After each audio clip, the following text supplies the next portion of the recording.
Morning student बच्चों, आज की वर्चुअल क्लास में मैं आपको ज्ञान सागर पाठ 6 समय का अभ्यास कार्य करवाने जा रही हूँ। कविता की पंक्तियाँ पूरी कीजिए।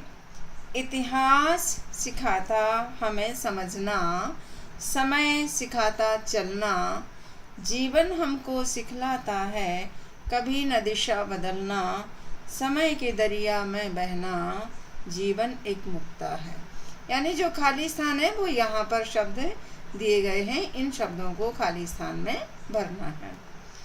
अब जो कथन ये दिए गए हैं, जो इन कविता के भाव दिए गए हैं इसमें, और ये कथन है, तो इनके आगे सही और गलत का निशान। यदि सही है तो सही का निशान और गलत है तो गलत का निशान।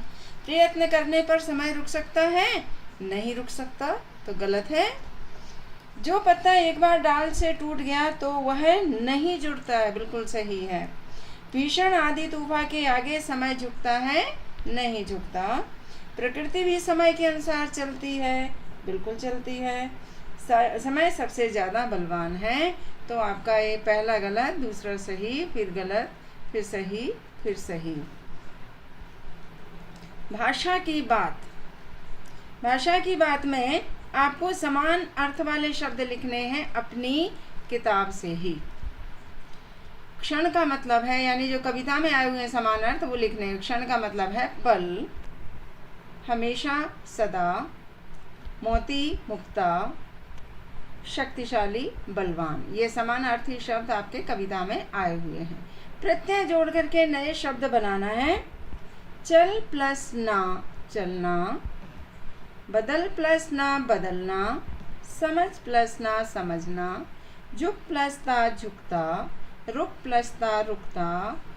जुड़ प्लस ता, जुड़ता। अब हमारे भारतवर्ष में 6 ऋतुएं आती हैं, लेकिन इन्होंने 4 ऋतुएं दी हुई हैं, वर्षा, ग्रीष्म, शीत और बसंत। इनकी विशेषताएं बतानी है। हमने दो यहाँ पर लिख दी। आप अपनी स्वेच्छा से इनकी कोई भी विशेषता लिख सकते हो।